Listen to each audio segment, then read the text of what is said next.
जय जौहर दोस्तों। मैं पीयूष। आपको मेरी ग्रीटिंग से समझ में आ गया होगा कि अभी अभी कहाँ पे हैं। जी हाँ, हम झारखंड में। झारखंड जो मिनरल्स का हब कहा जाता है, भारत को 75% जो मिनरल्स होती है, रॉ मिनरल्स होती है, वो हमारा एक छोटा सा राज्य झारखंड सप्लाई करता है। आप लोगों ने झारखंड का नाम भले ना सुना हो, या सुना भी होगा तो आप लोगों ने न्यूज़ में सुना होगा, लेकिन आपको ये नहीं पता कि पूरे दुनिया में 31 कंट्रीज़ हैं जिनके पास न्यूक्लियर पावर है, और उसमें हमारा देश भारत भी। जितना ही ये गर्व की बात है हमारे लिए, उतना ही हमारे लिए ये बहुत ही बुरी खबर भी है। हम बहुत ही प्राउडली और गर्व से कहते हैं कि हम न्यूक्लियर संपन्न देश है, लेकिन वो उस न्यूक्लियर पावर को बनाने के लिए जो यूरेनियम जो हम न्यूक्लियर के अंदर डालते हैं, वो झारखंड के एक छोटे से डिस्ट्रिक्ट जादूगोड़ा एक ऐसा झारखंड का डिस्ट्रिक्ट है जो कि रेडिएशन से जूझ रहा है। वहाँ के कई बच्चे हैंडीकैप्ड और कुछ महिला जो कुपोषित हैं, उनके जो पेट में बच्चा है वो रेडिएशन के वजह से मर चुके हैं। वो कहते हैं ना, सच्चाई की कुछ कीमत होती है, चाहे वो विकास हो, लेकिन विनाश की भी कीमत हमें चुकानी पड़ती है। आपके मन में ये सवाल जरूर आया होगा कि इतनी बड़ी यूरेनियम की जो माइनिंग होती है, उसके पीछे किसका हाथ है, कौन है उसके पीछे जिम्मेदार। तो मैं आपको बता दूं कि ये जो यूरेनियम माइनिंग है वो सेंट्रल गवर्नमेंट के अंदर आता है।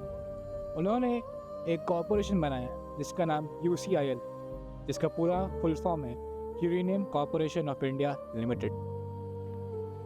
वो लोग यहाँ आके यूरेनियम जो है उसको माइन करते हैं। यूरेनियम माइन करने के बाद ज़रूरी नहीं कि जो भी यूरेनियम उन्हें बाहर निकाला है, जो यूरेनियम जो यूज़ नहीं होता है, जो भी वेस्ट होता है, वो इस तालाब के अंदर डंप कर दिया जाता है।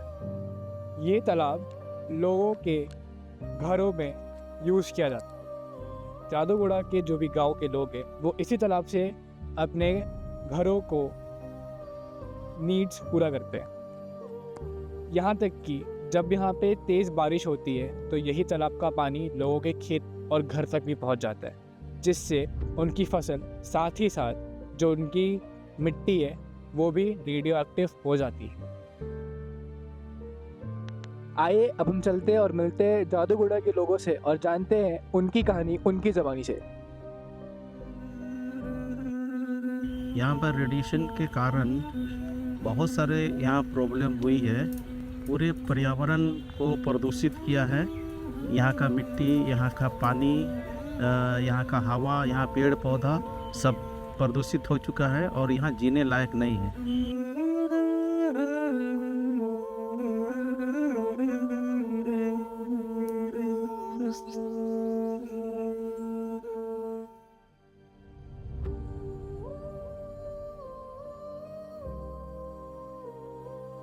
माइनिंग होने के पहले वो उस समय यहाँ के लोगों को बिल्कुल इस तरह का बीमारी नहीं था। बच्चों में विकलांगता नहीं था, महिलाओं में मिसकैरेज नहीं था और लोगों को टीबी और कैंसर से पीड़ित नहीं थे। यहाँ साधारण सा बीमारी लोगों को होता था, खांसी जुकाम, और ये सब जो जड़ी बूटी से ठीक होता था। आज का दिन में जो लोग बीमार हैं, डॉक्टर भी नहीं बोल पा रहा है कि कौन बीमार से पीड़ित है। कहीं ना कहीं ये यूरेनियम माइनिंग होने के बाद ही ये सारा समस्या उत्पन्न हुई। पहले हम लोग खेती बाड़ी करके यहाँ का जंगल से, यहाँ का नदी नाला से हम लोगों का जीविका चलता था। कंपनी आने के बाद भी हमारे कुछ लोगों को नौकरी मिला, लेकिन उनका भी स्वास्थ्य खराब हो गया है। उनका पूरे परिवार के लोगों का स्वास्थ्य खराब हो गया है। आधा से अधिक पैसा तो स्वास्थ्य के लिए खर्चा होता है।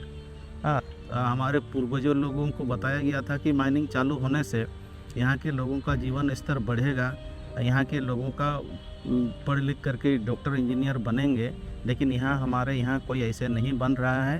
वो बीमार और कमज़ोर बन रहे हैं। WHO, जैसे हम वर्ल्ड हेल्थ ऑर्गेनाइजेशन के नाम से जानते हैं, उन्होंने एक सर्वे और रिसर्च किया था इस जगह के बारे में। उन्होंने ये पाया कि यहाँ के लोगों को कैंसर से महामारी, साथ ही साथ स्किन इन्फेक्शन और सांस लेने में बहुत दिक्कत होती है।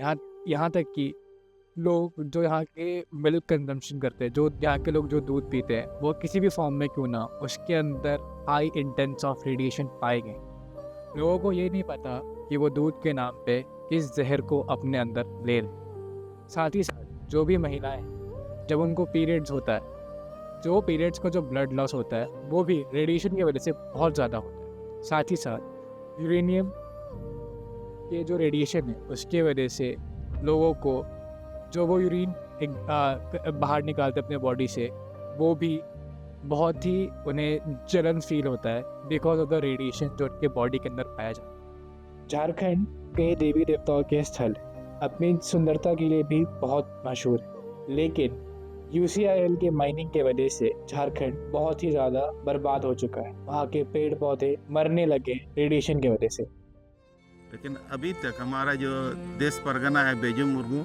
उसका प्रयास से अभी जयरस्थान बचा हुआ है। मतलब वो जगह बचा हुआ है, लेकिन वो पूजा करने का जो जैसे हमारा एक पेड़ों का जुर्मुट होता है, हमारा जयरस्थान पूरा छायादार रहता है, सैकड़ों पेड़ रहते हैं अलग अलग। हमारा ये आपका साल साल पेड़ भी होता है, करम भी होता है, उसके बाद हैसेल भी रहता है, बहुत सारा जो हमारे इस एरिया में जो पेड़ है सब तरह का पेड़ रहता है, लेकिन सब मर गया है। ये बात को हम लोगों ने कभी काफ़ी गंभीर से लिया है और हम लोग वो जयरस्थान को बचा के रखे। यूसीआईएल का ये मानना है कि जादूगोड़ा में जो भी महामारी हो, जैसे कि कैंसर, सांस लेने में दिक्कत, स्किन इन्फेक्शन, वो सब की जिम्मेदार यूसीआईएल नहीं। उनका ये मानना है कि जो झारखंड के अंदर यूरेनियम का जो कोर पाया जाता है वह मजबूत नहीं है, जिससे लोगों को वहाँ पे रेडिएशन हो सके।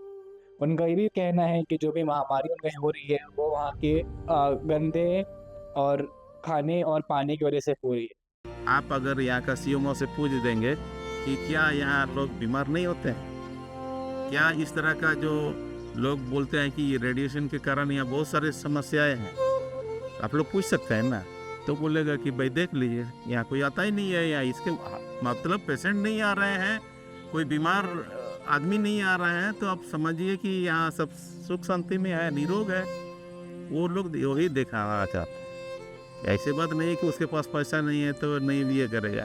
और यह दूसरी बात यह है कि वो लोग अभी अगर कोई आदमी यहाँ एडमिट हुआ तो तुरंत वो लोग को रिफ़र कर देता है ये एमजीएम में।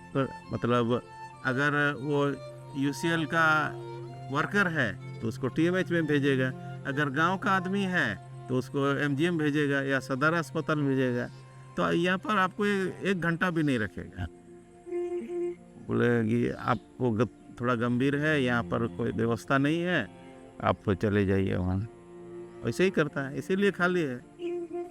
एक समय था कि यहाँ पर हम बेड नहीं मिलता था, सब इस अपना जिम्मेदारी से भागना चाहता है कि हम इसका इलाज करेंगे तो हमारे पास रिपोर्ट रह जाएगा, जाए सरकार के पास जाए, टीएमएच जाने।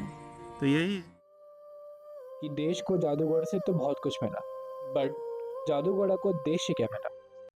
देखिए, सही बात है कि आज जो है हमारे भारत सरकार ये परमाणु बम से सजा हुआ है और लोग दूसरे देश भी थोड़ा डरते भी हैं कि हाँ इसके पास ये परमाणु बम है। और यूरेनियम से केवल बम नहीं बनता है, बहुत सारा और भी है, विद्युत बनता है और पूरा देश को रोशन करता है। नाम हो रहा है पूरा देश का, देश विदेशों में डंका बजता है कि ये भारत सरकार के पास ये है वो है। लेकिन यहाँ के जो लोगों को बीमारी के सिवा वो ज़मीन चले गया, ज़मीन जाने के बाद नौकरी मिला, नौकरी मिलने के बाद बीमारी मिला, उसका कमाई जो है और आधा से अधिक तो अपना हेल्थ पर खर्चा हो गया। ये सिर्फ जादूगोड़ा का मुद्दा नहीं है, ये इंसानियत का मुद्दा है। जब तक जादूगोड़ा का बच्चा बच्चा सुरक्षित पानी और किसान अपने ही मिट्टी पे भरोसा नहीं रखेगा, तब तक हमारे विकास का क्या फ़ायदा। अब समय आ गया है कि विकास और सुरक्षा दोनों साथ साथ चले। जादूगोड़ा के लोग विकास के नाम पे बस इतना ही चाहते हैं सरकार से कि उन्हें स्वच्छ पानी मिले। वो ये चाहते हैं कि उनकी मिट्टी और उनके पानी की जांच की जाए, साथ ही साथ उन्हें अवेयर भी किया जाए कि रेडिएशन से और यूरेनियम से क्या क्या होता है। आवाज़ उठाना विरोध नहीं, आवाज़ उठाना जिम्मेदारी होती है। जय जौहर, जय इंडिया।